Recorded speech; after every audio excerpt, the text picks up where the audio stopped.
It was raining the evening they gathered to say goodbye to my husband.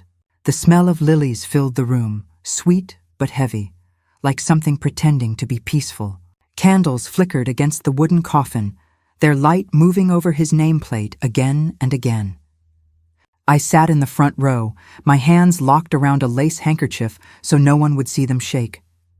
The pastor's voice was low, steady, and kind, but it sounded far away, like he was speaking from underwater.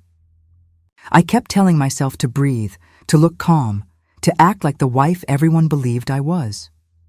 But inside, a strange thought kept whispering, what if the man I loved wasn't the man? The room was silent except for the soft creak of the pews. I could feel every breath, every pair of eyes waiting for me to cry, but the tears wouldn't come. My husband's face, framed by flowers and light, didn't look like him anymore. It looked like a memory someone had painted too carefully. I wanted to believe he was at peace, but something inside me kept twisting, whispering that there was still something unfinished, something I didn't know yet. And then, just as the pastor lifted his hands for prayer, a small voice broke through the quiet. "You're not my grandma!" The organ stopped mid-note. Every head turned toward me as if someone had pulled a string. My fingers froze around the handkerchief. The air thinned. I looked for the voice and found a small boy near the aisle, no more than 6, standing beside a young woman in a dark dress. His eyes were gray-blue, the exact color of my husband's, clear even in the dim light, too honest for a room that asked for polite lies. The woman grabbed his arm. "Danny, please," her voice trembled. She tried to pull him back, but he didn't move. He pointed at me, his mouth set like a little judge. "Grandpa said she can't come to the house anymore." A wave of whispers rose and broke. People leaned toward each other, hands cupped over mouths. I felt their looks without seeing them, the neighbors who had known us 20 years. The men from Jonathan's office. My sister's friends who brought casseroles and stood guard by the coffee table as if grief could be served in cups. I wanted to stand and say something that would end the scene. I wanted to tell the boy he had made a mistake, that grief makes children confused, that he had mixed me up with someone else. But the words stayed trapped somewhere behind my ribs. I stared at him, at those eyes that looked so much like Jonathan's that it hurt to breathe. The pastor tried to save us. "We will take a small moment of silence," he said, hands raised. His voice was firm, but even he kept glancing at me, at the boy, at the door, waiting for the storm to pass. The young woman bent low to the child. "We're leaving, now." She pulled him toward the back. As they passed my row, she kept her head down, but the boy did not. He looked straight at me, unblinking, like he knew me from somewhere I'd never been. Then they were gone. The door closed on a hush of rain. The pastor cleared his throat and began the prayer again. Words about rest and promise and peace washed over the room like lukewarm water. I nodded at the right places, kept my back straight, and counted my breaths. I didn't look at the casket. I couldn't. I focused on a scratch in the pew ahead of me, a small line in the wood that ran like a river. I followed it with my eyes until the prayer ended. People lined up to offer soft, empty sentences. "So sorry for your loss. He was a good man. If you need anything." I held their hands and said thank you and felt nothing but the weight of the boy's words echoing around my skull. "You're not my grandma." When the crowd thinned, I stood. My knees were stiff. My feet were numb. I moved slowly toward the front, pretending I needed to touch the flowers. The arrangement was tall and white, heavy with lilies and roses, blooms so perfect they looked false. Beside the guest book, there was a small space where the florist had set an extra ribbon. Something glimmered there, just under the edge of the book. Only the corner showed, glossy and dark. I lifted the guest book and slid out a photograph. Jonathan stood with the same woman from the aisle and the same boy. They were by a lake at sunset. The water behind them was gold. My husband had one arm around the woman's waist and the other hand on the boy's shoulder. They looked like they belonged together, a complete shape made of 3 people. Jonathan's smile was easy, the kind he rarely wore in photos with me. I turned the picture over. On the back, in Jonathan's handwriting, 3 words, "Summer at Riverside." My breath caught. That summer, he had told me he was on a business trip, Chicago meetings, Late calls. Miss you, Claire. He said it every night. I pressed my thumb against the ink. The loops and slant were his. No doubt, not a copy. Not a trick. His hand had written this. His hands had held this. A soft step behind me made me turn. It was the pastor. His face was gentle but curious. Do you need a moment? He asked. I'm fine, I said. My voice sounded like it belonged to a woman across the room. If there's anything, thank you. I slipped the photograph into my purse and rested my hand on the lid. When he walked away, I stood alone with the casket. Polished wood, clean lines, the last gift I could buy him. I waited for some feeling to rise, rage or sorrow, or anything that could break through the numbness. Instead, I noticed small things, the way the candlelight moved over the varnish, the tiny scratch near the hinge, the reflection of my face warped by the curve. I leaned closer and saw my own eyes staring back at me, strange and tired. I whispered, "Why did you do this?" The room swallowed the words. The casket didn't answer. The door at the back opened again. The sound made me jump. It was only the organist returning, carrying her music. Still, I felt watched. I could not shake the feeling that someone had placed the photograph where I would find it. Not lost, set. A message waiting under roses and good manners. I smoothed my dress and walked to the sign-in table. A row of neat names filled the page. Toward the bottom, my hand stopped. The letters were quick and sharp. M. Hale. I traced the Hale, our last name. But I didn't know an M, not from our side, not spelled like that. I looked around the room for the woman and child again, half expecting them to appear from a shadow. The aisle was empty. Only water streaked the windows, and the candles kept their small, steady flames. I closed my purse. My hand brushed the photograph inside. My stomach turned. The boy's words came back, softer now but close, like a whisper right behind my ear. You're not my grandma. I needed air. I moved down the aisle, past the whispering clusters of people who paused and parted to let me through, past the basket of folded tissues, past the tall coat rack by the door where Jonathan's old raincoat hung because I had asked them to bring it for comfort, though I didn't know what I meant by that. At the door, I stopped and looked back at him, the box that held the man I married. I waited to feel a tug, a thread tying me to the life we'd made. What I felt instead was a small, cold cut of distance. I pushed open the door and stepped into the rain. The air outside was sharp and wet. The lot was a shallow lake of puddles, each holding a small, shaking sky. I stood under the awning and watched the water drip from its edge. For a moment, the noise was louder than my thoughts, and I was grateful. People moved past me with careful eyes, the way they look at someone who might break. I kept my head down.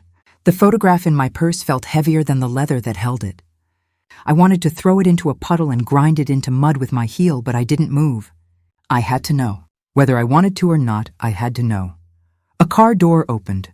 The young woman from the aisle stood beside a silver sedan, one hand on the roof, the other on the boy's shoulder. She saw me and froze.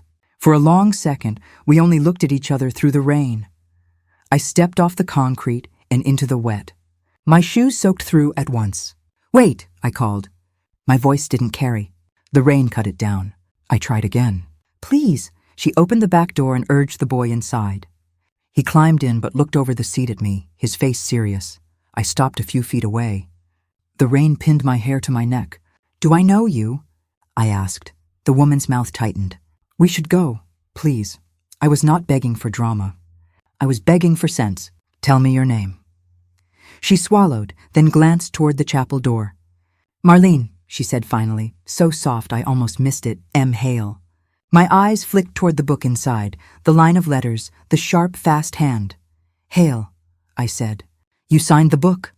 She closed her eyes once, as if bracing for wind. Then she nodded. "We didn't mean to cause trouble." "You brought a child to a wake," I said. I didn't put heat in the words. I said them like a fact, because that's what they were. Rain ran down my sleeves and under my coat. She looked past me toward the candles in the window. He wanted to say goodbye. A beat. To his grandfather. Something in my chest ripped quickly and clean, like a seam. "Please," I said, but I didn't know what I was asking for now. Proof? Kindness? A lie? Marlene reached into the front seat and pulled out a small plastic toy, blue with chipped paint. She pressed it into my hand. "He left this here last time," she said. "In the office. I thought maybe Jonathan would have wanted—" She stopped herself on his name. My husband's name in her mouth. It landed between us and lay there like a dropped plate. "How long?" I asked. "Has there been a last time?" She stared at the rain sliding off the car roof. Her voice when it came was steady, long enough for a little boy to remember. The car behind us honked once. She flinched. "I'm sorry," she said and got in. The door closed. The engine woke with a low, careful sound. She pulled away slowly, tires whispering over water, and did not look back. I stood with the toy in my palm until the rain washed it clean. The pastor appeared at my side with an umbrella. "You'll catch a cold," he said gently. He reached to cover me, but I stepped away. "I need to go home," I said. "Do you want someone to drive you?" "No." Home was the only place that sounded like a sentence I could finish. He nodded. "We can send the flowers tomorrow." I almost told him to burn them. Instead, I said, "Thank you," and walked across the puddles, my shoes making dark fans on the wet concrete. Inside the car, I turned on the heat and held my hands in front of the vents. My fingers were white and pruned from the rain. I set the toy on the passenger seat, then took out the photograph and looked at it again. The smile on Jonathan's face did not change. The light on the lake was still gold. The three of them still fit together the way puzzle pieces do when they've been cut to match. I turned the picture over. Summer at Riverside. The word Riverside rang in my head like a name I should know but couldn't place. We had never been there together. We took one honeymoon at the shore and 2 short road trips to visit my sister. That was it. He traveled for work. He said travel made him tired. He said home was his favorite trip. I wiped fog from the window with the side of my hand and watched the driveway. A black SUV idled across the lot, not moving. Its lights were on but dimmed by the rain. After a minute, it slid forward and turned toward the road. As it passed, I glimpsed the driver, a man in a dark coat. He didn't look at me, but I felt looked at anyway. I pulled onto the street and drove the familiar roads in a body that didn't feel like mine. The houses I had known for years went by in a soft blur. Mailboxes, porches, a line of maples that made a tunnel in summer but stood bare now, thin fingers against a gray sky. The wipers counted the seconds. I kept one hand on the wheel and one on my purse, as if someone might reach in and steal what I already didn't want. At a red light, I opened the glove box and took out an old paper map. I found the town, then slid my finger along the blue line of the river until I saw it. Riverside Lake. A thin oval. A small road looped around it like a thread. The light turned green. A horn barked behind me. I folded the map and drove. Home waited with its neat shrubs and its porch light. I always left on when I knew I'd return after dark. I unlocked the door and stepped inside. The house smelled faintly of coffee and lemon oil. My coat dripped on the mat. I stood there for a moment, not wanting to move farther in, as if the answer might be standing in the hallway ready to greet me. It wasn't. I hung my coat. I walked to the kitchen and set the photograph on the counter. The toy car sat beside it, a small blue witness. I touched Jonathan's handwriting with the tip of one finger and felt a heat that had nothing to do with love. On the refrigerator, our calendar still held his last month of busy black squares. Trip, one said in my own handwriting. Chicago. I took the magnet off and folded the page in half, and then in half again, and put it in the trash. It made a dry, small sound. I went to his office at the back of the house. The door was open. It always was. I turned on the lamp.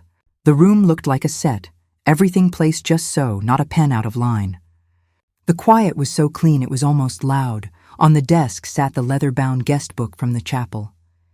The funeral home had sent it earlier for me to bring to the wake. I opened it again and found the name I had traced, M. Hale, the quick, sharp hand. I put my fingers on the page and felt the faint dent where the pen had pressed down. Real. Not a trick. Not a dream.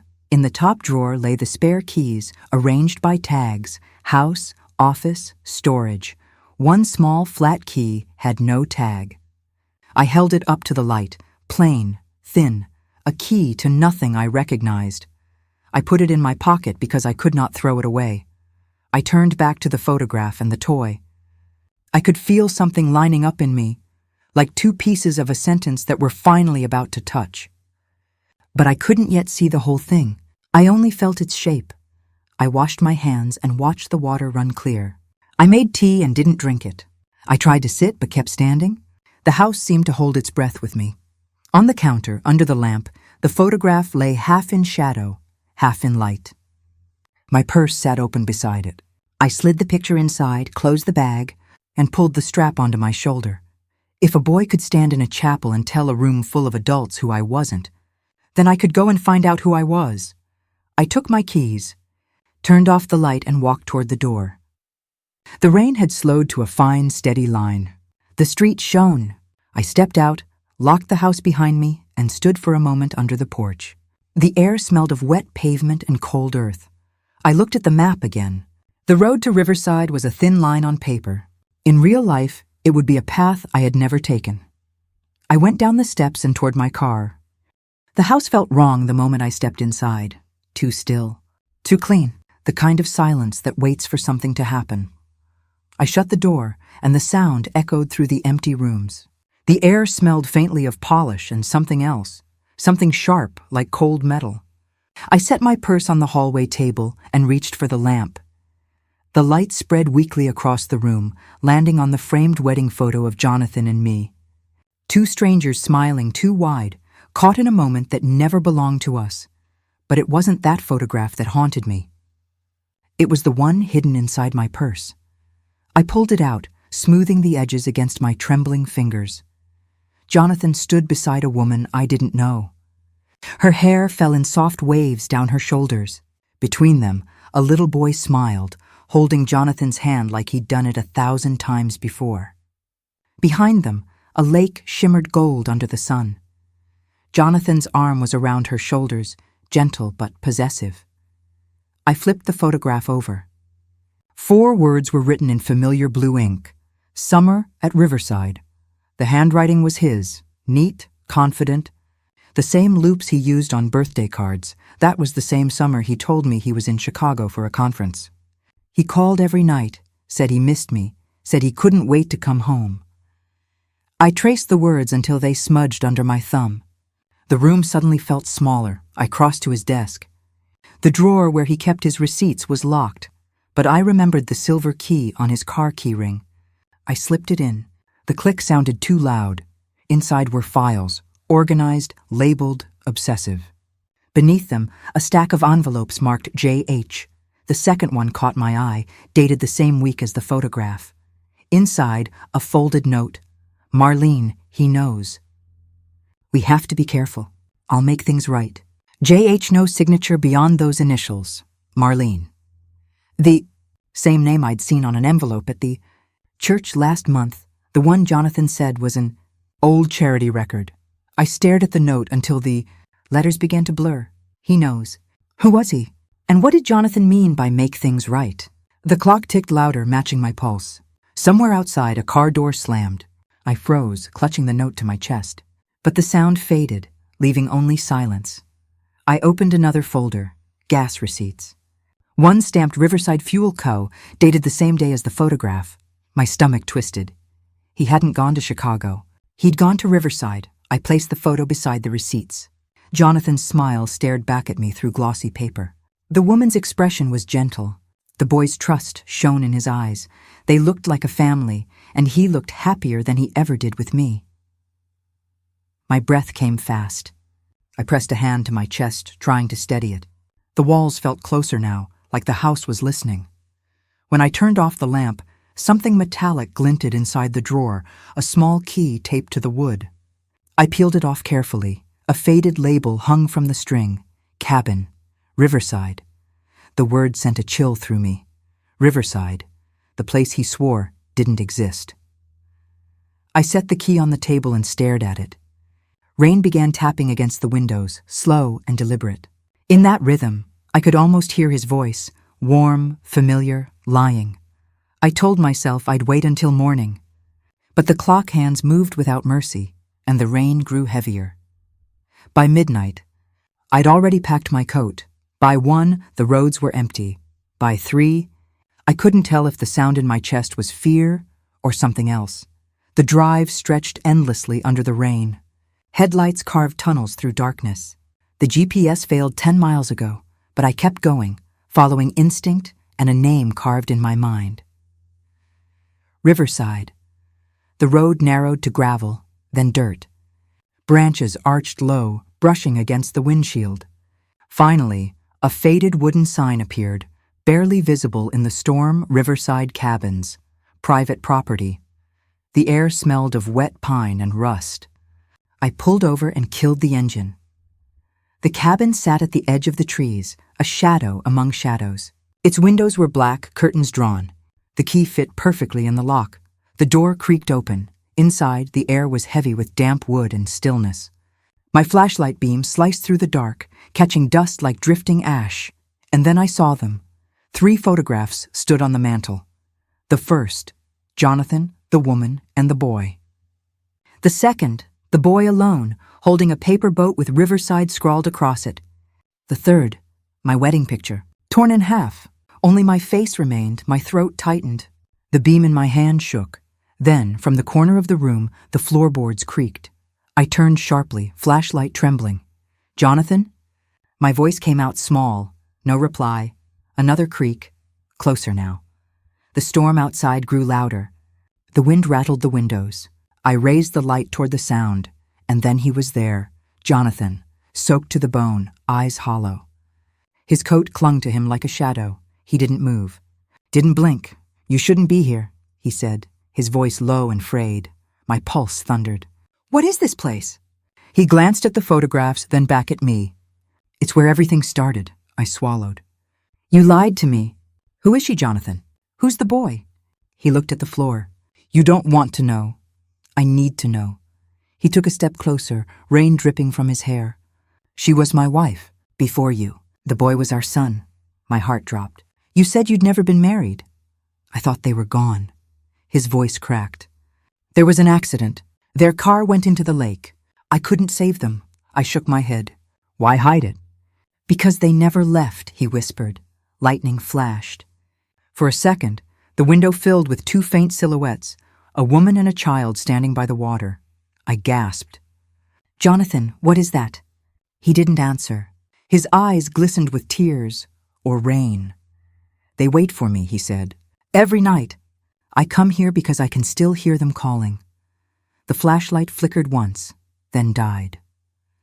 Darkness swallowed the room. The rain stopped.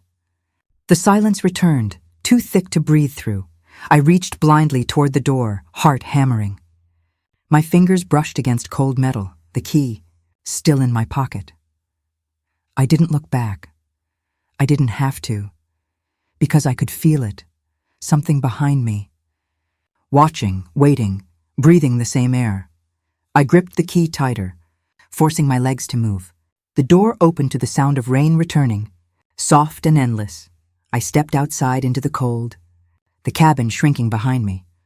The road back disappeared into the mist, and by the time the clock struck 3, I knew what I had to do. I was going to Riverside, and I was going alone. The next morning, I packed a small bag before I could change my mind. The silver key from Jonathan's drawer lay in my palm, cool and heavy. I didn't know what I expected to find, but I knew I had to see the truth with my own eyes. I locked the house, started the car, and drove toward Riverside. The road was long and quiet, lined with pine trees and fog that looked like breath on glass. After 2 hours, I found the turnoff. A wooden sign read, "Riverside Cottages, Private Road." My heart pounded as I drove in. There were only a few houses scattered by the lake, old and still, surrounded by tall grass. I stopped when I saw it, a small white cabin with blue shutters and a broken porch swing. The key slid into the lock like it had been waiting for me. The door creaked open. Inside, everything was neat, too neat, as if someone had cleaned up quickly and left.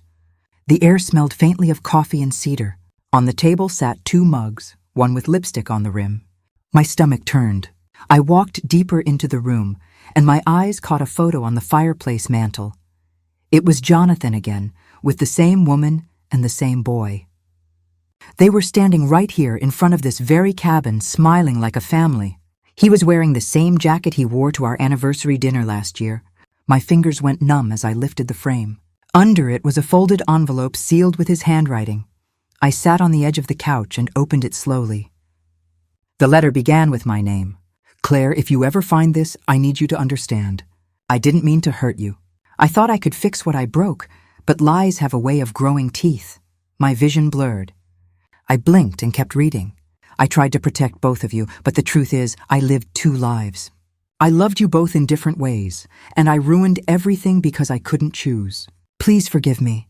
The letter trembled in my hands. The words were simple, but they cut deeper than any knife. I could see him sitting here at this very table, writing this note, knowing what it would do to me. My husband had not only lied, he had built another home, another family, another world without me.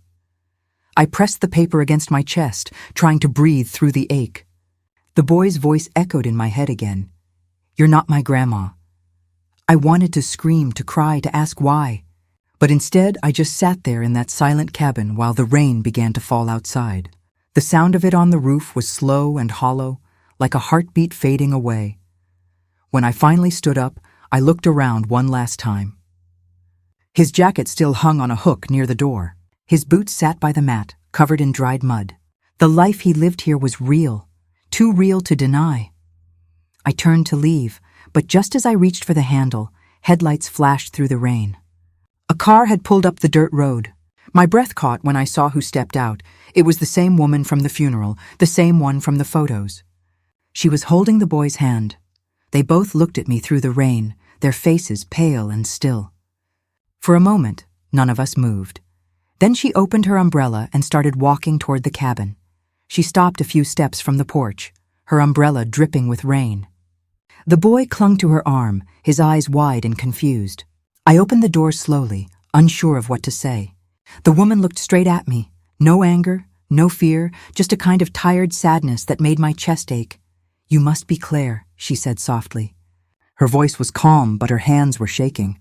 He told me about you. I stared at her, the words heavy in my throat. And who are you? Marlene, she replied. I was his first. The boy looked up at me. Grandma? He whispered, his voice small. My heart twisted at the sound. He didn't understand what any of this meant. How could he? Marlene stepped closer, lowering her umbrella. He came here every month, she said. He said he couldn't choose between us. He told me he'd fix it one day. The room felt smaller with every word. I looked around the cabin, his coat on the hook, his boots by the door, 2 coffee cups still sitting on the counter. Everything she said fit too perfectly. Why didn't you tell me? I asked quietly. Tears filled her eyes. He begged me not to. He said you were sick once, that he didn't want to upset you. Sick. That's what he'd told me about her. I turned away, pressing a hand against the wall to steady myself. The boy wandered toward the fireplace, looking at the photo of the 3 of them smiling. That's Daddy, he said proudly. I couldn't look at him. I couldn't look at any of it. When I finally faced Marlene again, she was holding out an envelope. He wanted you to have this if anything ever happened to him, she said. I took it slowly, recognizing his handwriting even through the rain stains. On the front it said, For Claire, the truth. My throat tightened. Did you read it? She shook her head. No, but I think he meant for you to see what he was hiding. Lightning flashed through the window, lighting the letter in my hands. I felt like my entire life was trapped inside it, waiting to explode. I held the envelope for a long time before I could open it. The rain outside had slowed to a soft tapping against the windows. Marlene sat quietly across the room, her son on her lap, both watching me like they already knew what I was about to discover. The paper inside was folded twice, worn at the edges as if it had been read many times before. The first line made my hands shake. Claire, if you're reading this, I'm already gone. I felt my throat close. There are things I've done that you can't forgive, the letter continued. I tried to live one life for love and another for peace, but I ended up breaking both. The words blurred as I read them. Every sentence sounded like him, gentle, careful, full of excuses. He wrote about the cabin, About Marlene, about the boy. He said he had promised to take care of them long before he met me. He said he had lied because he thought it was kinder that way. But then came the part that chilled me. Someone found out, he wrote. Someone has been using my name to move money, open accounts, and buy land. I thought it was a mistake, but it's not. If anything happens to me, start with Howard Reed. He'll know why. I read that line again and again. Howard, Jonathan's best friend, our business partner, the man who stood beside me at the funeral with tears in his eyes. My pulse pounded in my ears. Marlene leaned forward, whispering, Howard. The man from the company? I nodded slowly. He was like family to us. She looked down, her face pale. Then you need to be careful. Jonathan told me once that Howard wasn't the kind of man you say no to. I folded the letter carefully and placed it back in the envelope. My hands wouldn't stop shaking. The rain had stopped, but the silence felt louder than any storm. Jonathan's lies were only the surface. Whatever he had gotten himself into, it wasn't just about love anymore. It was about survival. The next morning, I drove straight to Howard's office. He'd been my husband's closest friend for more than 20 years. The man who helped Jonathan build his business. The man who carried his coffin. I didn't knock when I entered. The receptionist looked startled, but Howard stood from behind his desk, smiling like he'd been expecting me. Claire, he said warmly, coming around the desk. You should have called. I was just thinking about you. His voice sounded smooth, practiced, too calm for a man whose best friend had died only days ago. I found something, I said, placing Jonathan's letter on his desk. You should read it. He looked down, scanned a few lines, then laughed quietly, a small, humorless sound that sent a chill through me. Oh, Claire, Jonathan was under a lot of pressure. He imagined things when he got nervous. Imagined Howard Reed stealing his money? I asked, my voice shaking. He smiled again, but it didn't reach his eyes. You know how your husband was. Emotional. He always thought people were out to get him. The way he said your husband made my stomach twist. Like Jonathan had never been his friend at all. I pointed to the line in the letter. He said if anything happened to him, I should start with you. So tell me, Howard, why would he say that? For a moment, his expression changed. The smile faded and the charm slipped. When he spoke again, his voice was lower. Because he was going to ruin us, he said. He didn't understand how things worked. He leaned closer. You don't either. The air in the room felt heavy. I could hear my own heartbeat. Let it go, Claire, he said softly. Grief makes people see ghosts. If you want to keep your peace, don't go looking for things that aren't meant for you. He slid a check across the table, a large one, already signed. A little help, he added, to get you through this hard time. I stared at the paper, then at the man who had called my husband his brother. When I finally spoke, my voice was calm. Keep it, Howard. I'm not for sale. I didn't sleep that night. Howard's words kept replaying in my mind, soft, smooth, dangerous. By morning, I'd changed every lock in the house. The air felt heavy, like it knew something I didn't.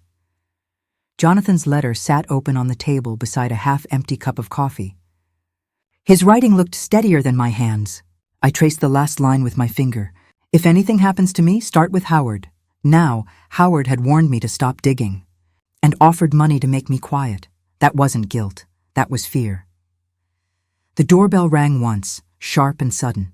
I froze. When I looked through the peephole, no one was there. Only an envelope taped to the door. I brought it inside carefully. My name was written on the front, no return address. Inside was a single piece of paper. Stop asking questions. Your husband died because he didn't listen. My knees weakened. The paper slipped from my hand. Someone knew I'd been to Howard's office. Someone was watching. I called the police, but they said that without proof or a threat, there was nothing they could do. The officer on the line sighed and said he'd send a report, just in case, just in case. That night, I left every light on. I kept the letter close, as if it could still protect me somehow.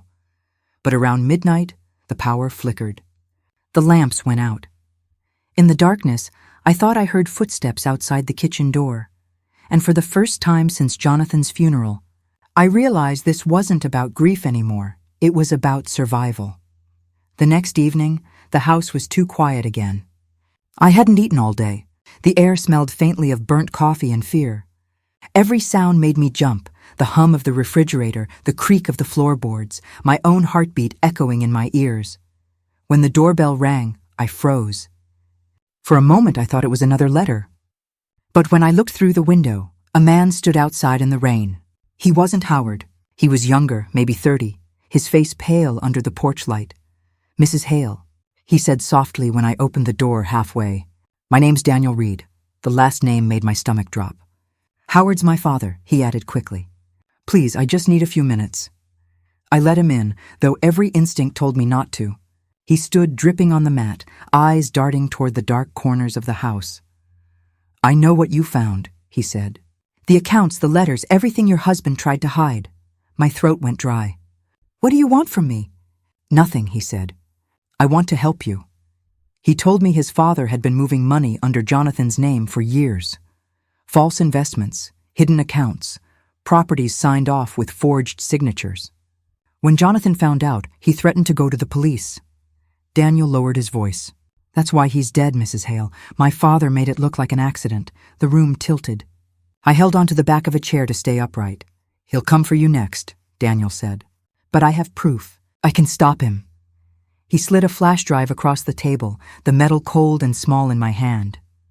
"Keep it safe," he said, turning toward the door. "And don't trust anyone." After Daniel left, I locked every door and drew every curtain. The flash drive felt heavy in my pocket, though it couldn't have weighed more than an ounce. He said it held proof enough to destroy Howard, but proof meant nothing if I didn't live long enough to use it. The house no longer felt like mine. Every shadow looked like a figure waiting to move. The air itself seemed to listen. I sat by the window trying to stay calm, but my hands wouldn't stop trembling. By midnight, rain began again, soft at first, then steady. I tried to focus on the sound, to let it drown out my thoughts. That's when I noticed it. The light in the guest room flicked on. My heart jumped.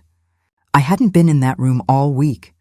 I crept down the hall, each step quieter than breath.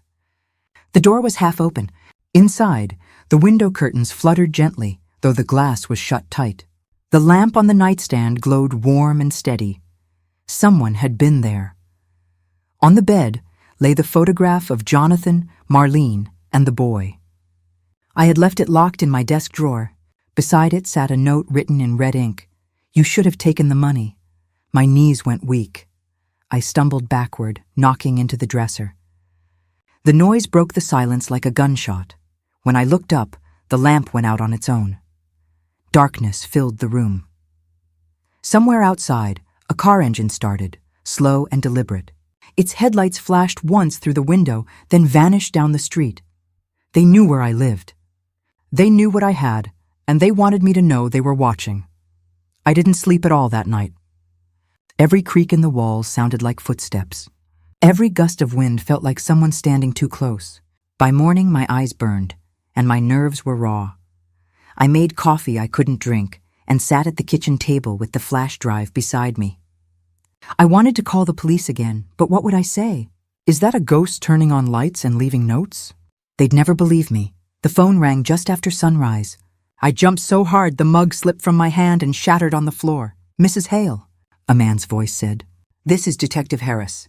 We met last month at your husband's inquest." I gripped the receiver tighter. "Yes, what is it?" He hesitated before speaking again.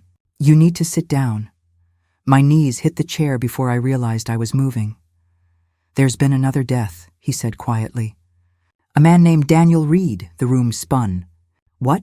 "Found in his car early this morning. Riverside Road, carbon monoxide poisoning. No signs of struggle. Looks like suicide. But I don't buy it." I pressed a shaking hand to my mouth. "He was just here last night." "I believe you," the detective said. "And Mrs. Hale, there's something else. We found a folder in the passenger seat. It had your name on it." My breath caught. "What's in it?" "Files from his father's company," he said. "Bank statements, property transfers, insurance accounts, all in your husband's name." "You were right. Someone's been laundering money through his business." I closed my eyes, gripping the phone. "Stay somewhere safe," he warned. "If Howard Reed knows you have that flash drive, he'll come looking." I looked toward the window. The street outside was empty, but I could feel it. Someone out there, waiting.